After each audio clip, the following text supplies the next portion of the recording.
And our speaker today is our buddy Dan Sachs from California. Dan gave this program some time ago to the San Francisco Postcard Club. It was a big hit. All of these hotsy-totsy roadside collectors thought they nothing could be shown that they didn't know about, but Dan fooled them. He came up with this program, and we asked him to please deliver and share this with our group here today. So take it away, Dan, and thanks for being here. Oh, well, thank you, Hal. So I have to start with a little preface. Our quest begins in Santa Cruz, California. Now, Santa Cruz has been a very popular destination for tourists and day trippers for over 100 years. See, the card on top is from 1901. It's a popular destination for its beaches. You can see one or two scenes there for its beaches and also its redwood forests. It has one of the original California missions, and it just has always been popular. Uh, Later on, early 1900s, they built this bathing pavilion along its most popular beach. And then a little later, we get the boardwalk with the Giant Dipper roller coaster. It's 1924, so it just celebrated its 101st birthday. And it's one of the oldest and still in existence wooden roller coasters. Uh, I've been on it twice fairly recently, and that will be my last amusement park ride. But the popularity of the beach and boardwalk, oh, and listen on the top card, there's the roller coaster over there. Meant there are other roadside attractions. Uh, this is the Mystery Spot, which opened in 1940, just a few miles from the boardwalk in the Redwoods, where the laws of physics don't apply. It's some kind of gravitational vortex, which I think came from outer space. But that's for another program. But it's just one of these fun places. It's still open today, as popular as ever, where you appear to be tilting, although you're not really. Santa Cruz also had its own Santa's Village from 1958 until 1977.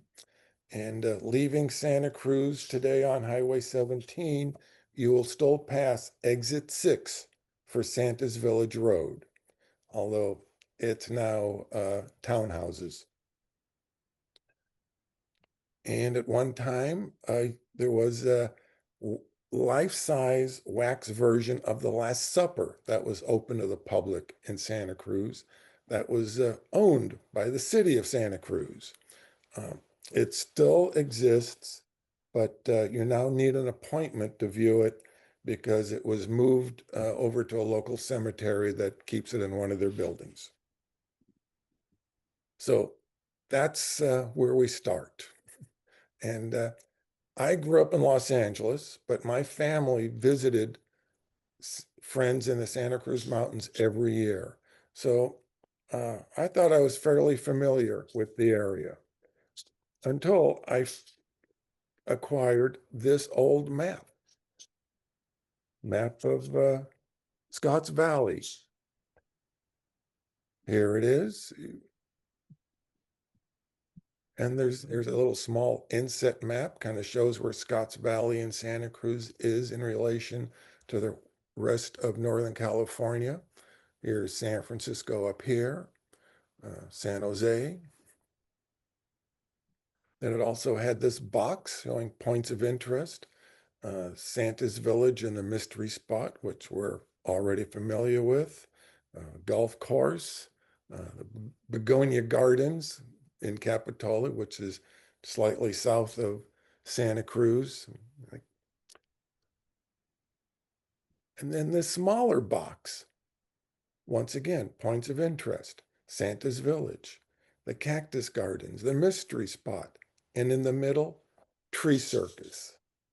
I had never heard of the Tree Circus. We can see on the map where Santa's Village is, and we can see on the map where the Mystery Spot is. But where is the Tree Circus? So my quest begins. It starts with this man, Axel Erlandson. He's sitting in a tree of his own making. He was born in 1884 in Sweden. His family immigrated to Minnesota in 1886. And in 1902, he settled in Hillmar, California, where he was a farmer.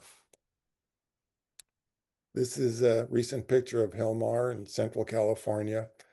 The city, I'm sure, is larger, but the rest of the earth looks the same as it did when Axel lived there. And Axel came across this on plants on his property. It's called inosculation, where to connect or join so as to become or make continuous, or to intertwine or cause to intertwine. Now, this can happen naturally. Plants or trees that are growing close to each other, their branches or trunks can rub up against each other. The bark will be worn off, and as the tree recovers and new bark is grown, it can grow around both branches or both trees. On the right side, we see two trunks that have joined into one. And on the left side, we see two trees that had a short fling, but then decided to go their separate ways again. So let's go back to Axel. Here he is in a tree, like I said, of his own grow. He grows 4 trees and he starts to intertwine them. It became his new hobby. And he decided he could do even greater things. So he designs his own trees. These are 2 sycamore trees that he designed to grow together. And here's the result. So 2 trees come together, then he plays around with the trunks, gets them to separate, come back together, forms one trunk at the top. This is called the emblem tree. So the story goes that in 1945, his wife Leona and daughter Wilma visited Santa Cruz and toured the mystery spot. They saw how many people were willing to pay 25 cents to visit that attraction, and they convinced him, he was getting ready to retire, that his creations could also be a tourist attraction. So he buys a piece of land in Scotts Valley along the main route between Santa Cruz and San Jose and moves his trees there. There you see Hillmar on the right side, Scotts Valley on the left. It's about a 100-mile trip. So he puts his trees onto flatbed trucks and moves them to Scotts Valley. Here they are arriving in Scotts Valley. And he opens, "See the world's strangest trees here." That's his first sign along the road. Here's the house they lived in, where you would buy your ticket. And you can see the arch tree in front. 2 trees come together to form an arch, and then with a single canopy on top. Here's what it looked like from the road. So now we're going to tour the tree circus. So everybody get your quarter out. Here's Axel standing under his 4-legged giant. I was able to find names for some of his trees and not able to find them for others. Here he's taken 4 sycamore trees, grown them, bends their trunks into the center, manages to get them to grow together, and then continue upward into a single canopy.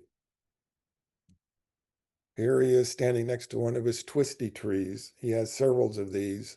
Uh, I don't know whether you call it a corkscrew or a twist, but this was a fun thing for him to do. Uh, this is a great looking tree, which I don't know what you would call it. He's got 9 separate trees, 3 sets of 3 that he then joins together into a single trunk. Then he joins those 3 trunks into another single trunk going up. Here's a group of trees there at the tree circus. That's the double spectacle tree in the middle, the emblem tree to the right, and over to the left you see 2 of his corkscrew or twist trees. One of them is just the trunk that he was able to bring from his farm in Hillmar. This is a mystery to me. Uh, those are some perfect 90-degree angles he's acquired. This is called the double heart tree. This one's nice because he kept some of separate canopies for the trees. Instead of them all joining into one, he's got 3. This is called the oil well tree. It's like which one of these trees is actually leafing, or are they all leafing? This is just a bunch of spirals. It's an amazing thing to look at. I think it's a weeping willow or weeping willows because there are several trees there. This is his daughter Wilma next to the zigzag tree. And it's nice they put up these white backgrounds to really accentuate his work. Here's Wilma next to the heart tree. This is a postcard, a real photo postcard. There's only a few that I've ever been able to find.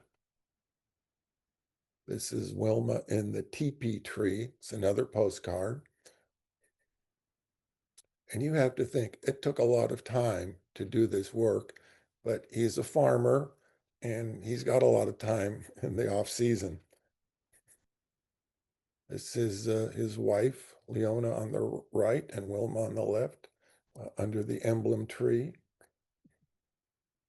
This is a postcard showing 4 trees, the emblem tree, a ladder tree, a heart tree, and the double spectacle.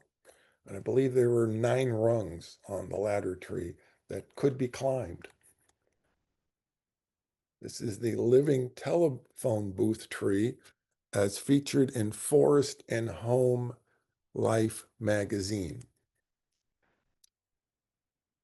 Now, shortly after opening the tree circus, Axel contacts Robert Ripley of Ripley's Believe It or Not.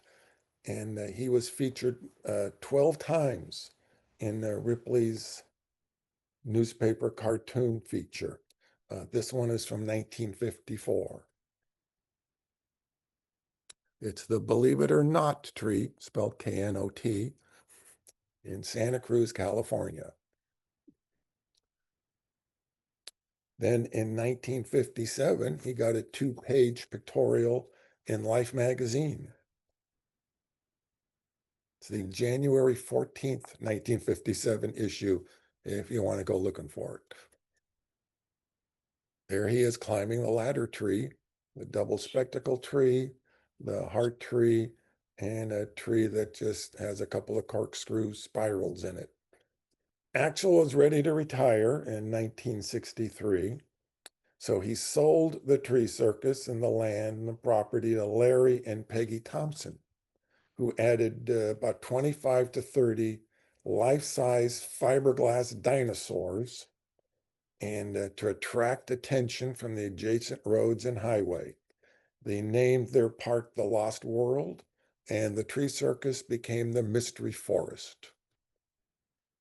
And this is the signage along the the main street in front of the Lost World with one of their plastic dinosaurs. Here's another view of it. This is the Brontosaurus that could be seen from Highway 17 when the highway opened in the 1950s. And I remember seeing the head above the trees along the highway in the late 70s, but I didn't stop. You know, I'm busy running errands. Now I wish I had. Here's a color photo of the front of the Lost World. That crazy looking tree over to the left. That's not Axel Erlandsson's doing. I think that's fiberglass made in Los Angeles. And you can see some old cars there parked. An old Volkswagen with the small window, looked like maybe a Ford wagon, and a GM product. I was told the clown on top of Triceratops was called Hocus Pocus, who was a Santa Cruz celebrity, and the Flintstones-like character was possibly known as Cave Boy. Now, the Lost World also issued postcards. By now, we're in the Chrome era. Oh, first of all, we have a few photos of these children standing next to Triceratops, but they don't have to be worried because Triceratops was a vegetarian. Or even this little girl. He won't hurt you. So I was saying, Lost World issued their own Chrome postcards. This is the four-legged giant, the basket tree, a little bit more foliage now in the area, little gnomes in front, the double heart tree with a plastic deer, the living ladder tree and another curlicue tree with another plastic deer, the believe it or not tree with a giant bear. And I understand that bear still exists in a park somewhere in Santa Cruz. The double spectacle tree, the emblem tree with some giant fiberglass figure behind it. Here's just a photo showing some of the trees there. A chain link tree to the right, a heart tree, I believe that's called the figure 8 tree in the middle, the emblem tree and four-legged giant, the basket tree. I don't know what tree this was. Now, in 1977, things take a turn for the worse as the Lost World closes. You might remember Wilma next to the heart tree. Here's the postcard from when it was just the tree circus. Here's the heart tree at the Lost World, still looking good. But after the Lost World closes, this is what happens to it. No one is taking care of the trees. The property changed owners several times. There was local interest in preserving the trees, but nothing ever materialized. And it looked like the tree circus could be lost to the ravages of time until this group got involved. An local architect, Mark Primack, I believe that's him in the middle under the left spectacle tree, part of the tree. He got together a group of friends who called themselves the Commando Gardeners, and they started trespassing onto the property to water and maintain the trees. And there was about 40 trees when they started, and they were able to keep 30 of them alive. And then this man got involved, Michael Bonfonte. He was the owner of a Northern California grocery store chain, and he also owned a commercial tree nursery called the Tree Haven, which he used occasionally as a recreational facility for his employees. In 1985, he arranged to purchase 24 of the trees and move them to his nursery in Gilroy, California, which he then remodeled into a small amusement park called Bonfante Gardens. The move was called the 80-ton tree caper. There's a short film of the event, which you can watch on YouTube. And I have a few screenshots from the 1985 move. Here he is showing the route they'll be taking. They had to use mostly city streets. That's the dark line. Underneath it is a fainter line, which is Highway 1. Would have been a lot easier, but they could only go on Highway 1 at the very end when city streets weren't available. And this was, I think, about a 40-mile trip. Here are the trees that have been excavated and put into boxes. And here's one on a flatbed truck. They needed some pretty heavy-duty equipment to lift these things onto the truck. Here's a truck going through a residential section. Here it is being able to enter the highway. You can see it's the four-legged giant. Here's the emblem tree arriving in Gilroy. Here's the double spectacle tree arriving. Here's a group of some of the smaller trees ready to be transplanted. Some more trees sitting in their boxes after the move. And here's a postcard from the Bonfante Gardens that was opened in 2001. It was a small amusement park, really family oriented. None of the rides were that rambunctious. There's the basket tree. That's like the highlight in the center of the park. And the four-legged giant is there. Here's one of the arch trees in Claudia's garden. Claudia Bonfante is the Michael's wife. So I assume she had to agree to this because it was quite the expenditure. Here's the basket tree as its own postcard. And in the holiday season, they light up the trees. These are all postcards. Here's the emblem tree. Then in 2007, the Bonfantes sold their park to the city of Gilroy, which still owns it and runs it as a family theme park. And I went there a few years ago in preparation of putting the show together and took pictures of the trees. Here's the revolving door tree, the basket tree. One kind of good news, bad news situation. The good news is the trees are alive and being properly maintained. But as they continue to grow, the openings are getting smaller. It's you can't deny it. Here's the four-legged giant. Oh, that little track in the back is a very slow-moving little monorail. The zigzag tree was having some issues, so they put up these screens to protect it from the sun.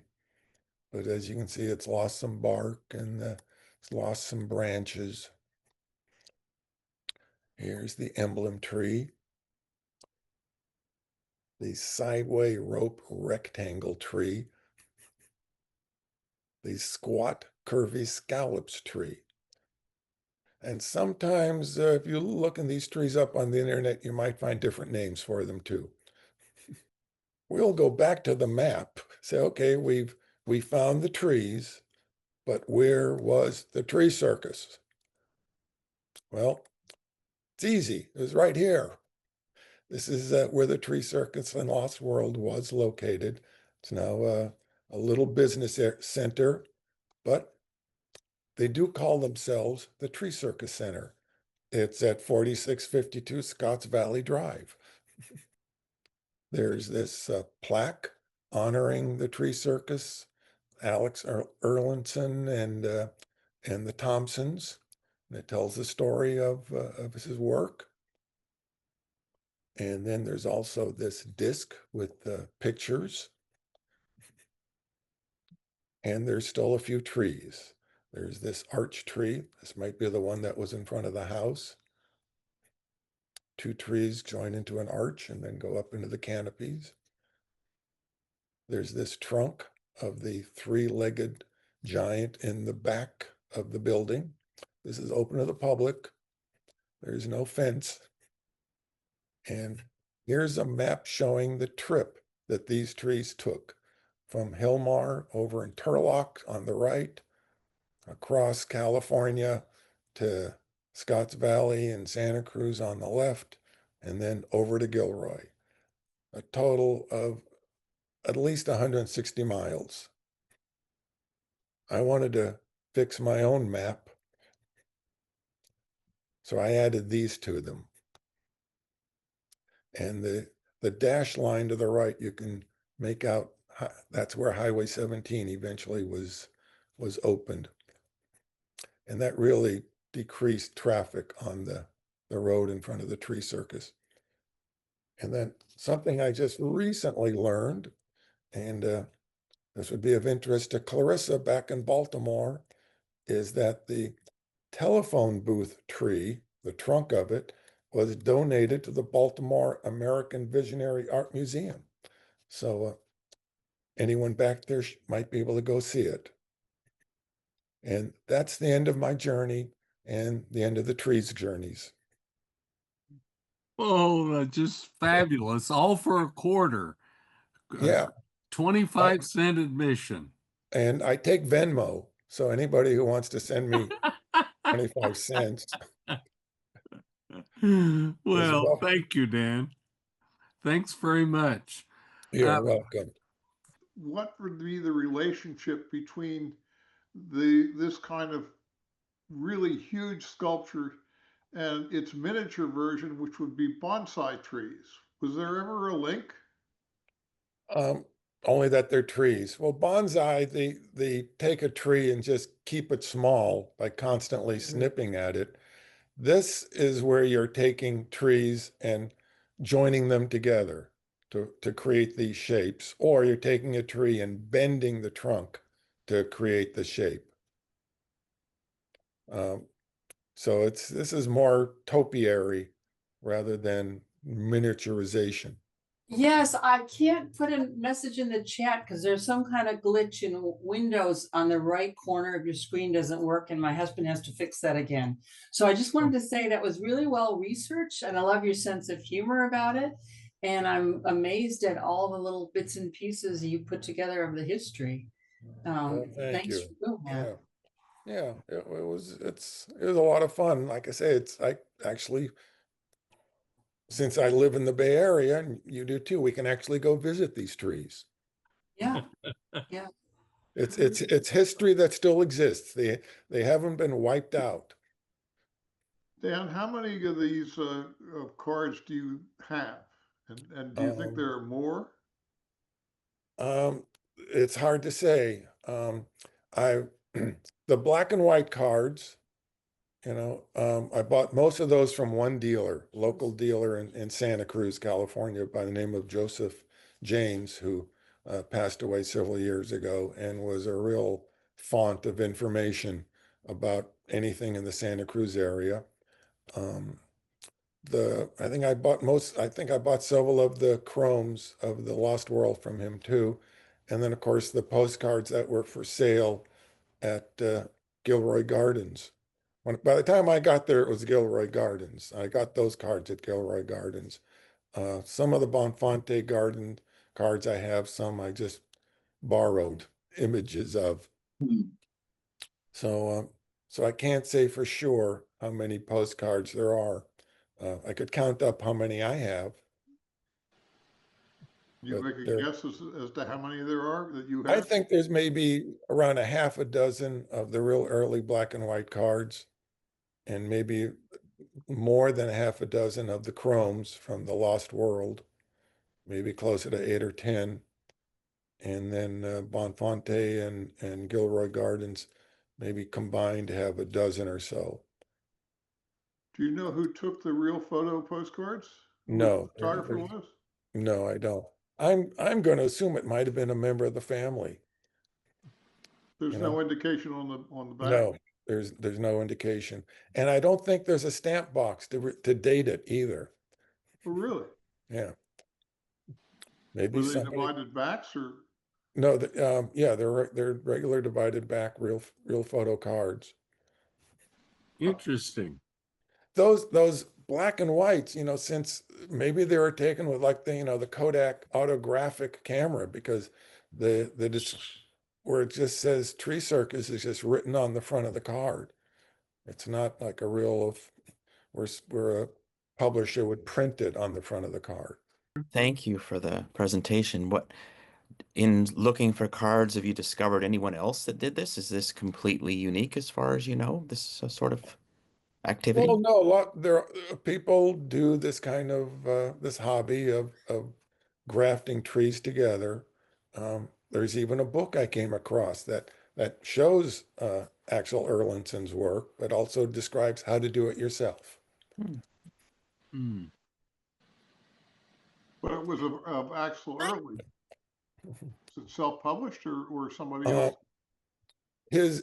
it was someone else. His daughter put out a small little pamphlet, booklet that was available at the park at one time called "My Father Talks to Trees." And so she has photos in there, but even she doesn't know the names of the trees. Hmm. She She's just still talks alive?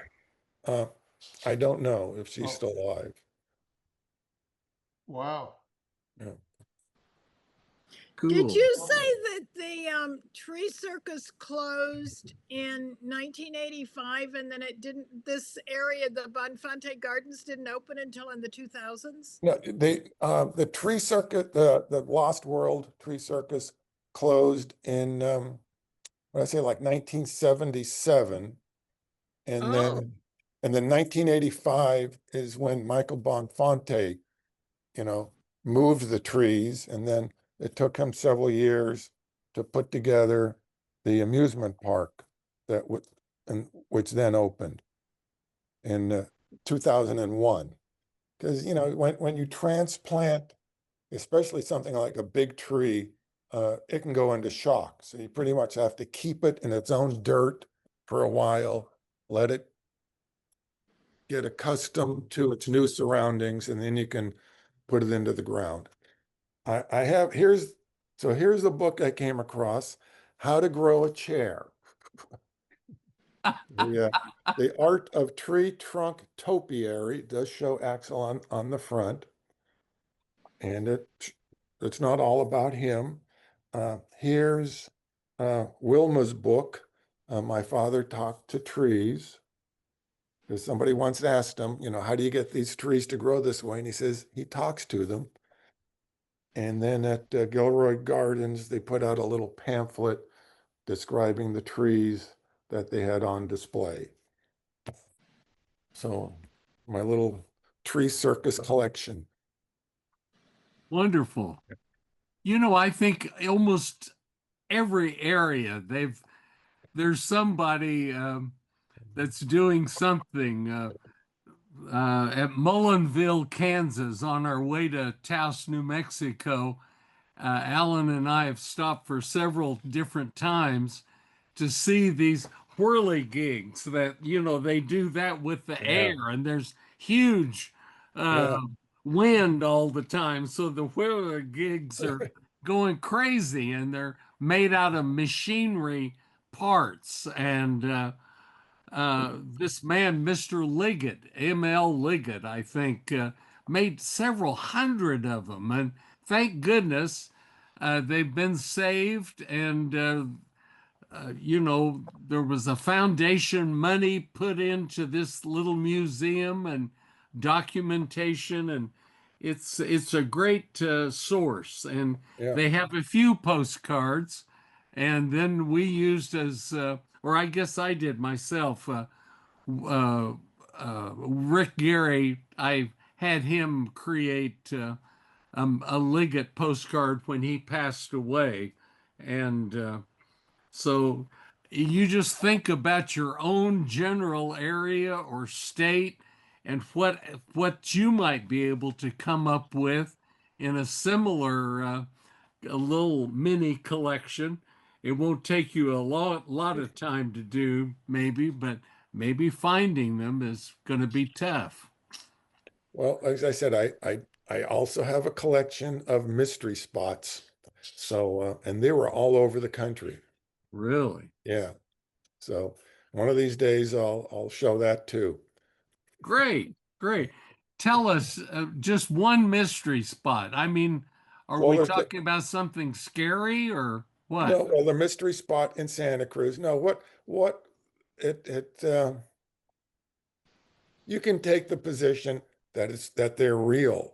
You know, that gravity has gone crazy and this is some crazy phenomenon, but really they're just playing with your vision, parts of your brain to make you think things are that things are straight and you're the one who's crooked. Okay. But they can be scary because I was at the mystery spot in Santa Cruz a few weeks ago with some visiting cousins. Yeah. And a grandfather had brought his 7-year-old daughter and she was in tears and he had to leave because Oh, it was spooky. Yeah. I mean, that is a spooky area. It's in the redwoods. It's like always wet. It's dark. You're and yeah, then Would another they have a term, nice tour. would another term for that be tourist trap? No, I think it's a roadside attraction. good for you. My recollection of it Yeah. from a trip in that area, probably in 1955 or 1956. And one of the things I can remember as far as the feeling of being very off balance in those individual rooms was all the advertising that was done for those, let's call them attractions instead of tourist traps, Yeah.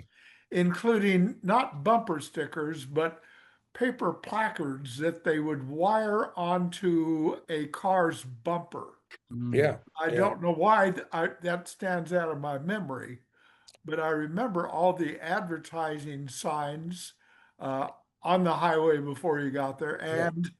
and the advertising that Yeah. Yeah. they would attach to people's You'd, bumpers you'd go when out, visiting there. yeah, you'd You were return to your circling- car and somebody would have wired this thick paper sticker onto your bumper, which today are rare collectibles. Yeah. I can You're imagine. certainly aging yourself with a story like that. I You could remember also that. call them roadside repulsions. Oh,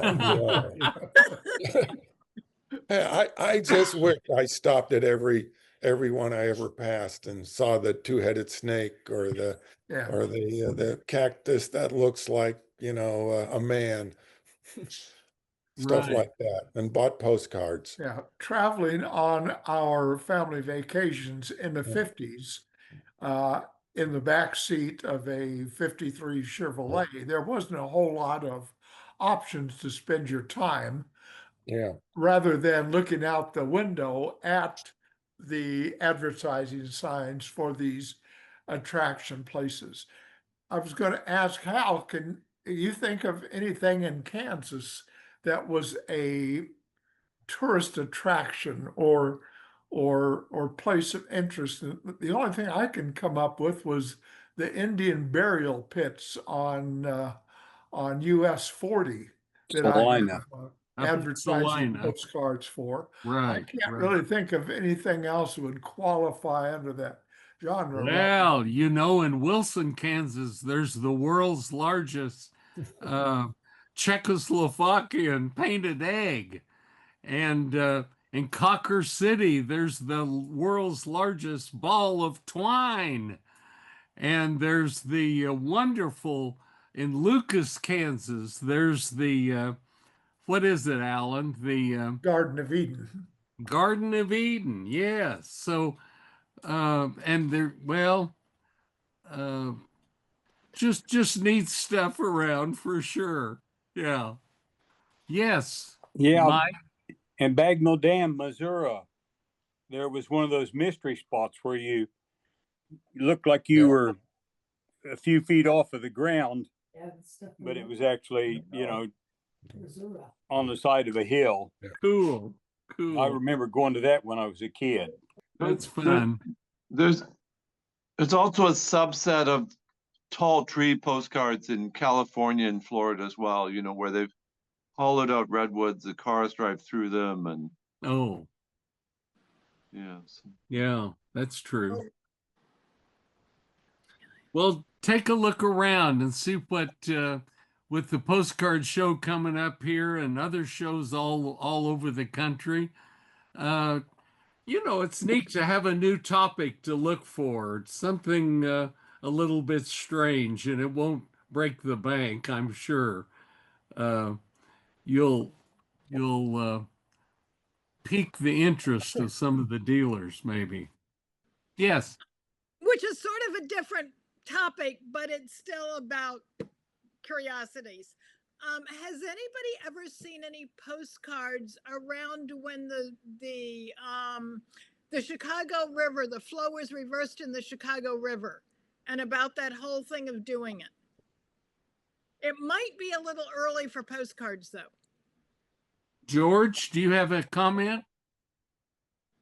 Well, I haven't looked for them, but it is a little bit early for postcards. They did it in the late 19th century. So, Right. It was, yeah, I know they took down the third dam in 1900. That's why I thought it might be too early. yeah, but I haven't looked for them, but I haven't seen them either. And I've looked through Chicago cards frequently, but there could be some out there. There may be some historical cards that, refer back to some early photographs from them, but I don't know. Cool. There might be stereo views, actually. That too. Yeah. Yeah, I'm probably looking too early for postcards. Okay, thank you. Sure. Well, we just thank all of you. It's good to be here and just be together again for another Wichita Club meeting.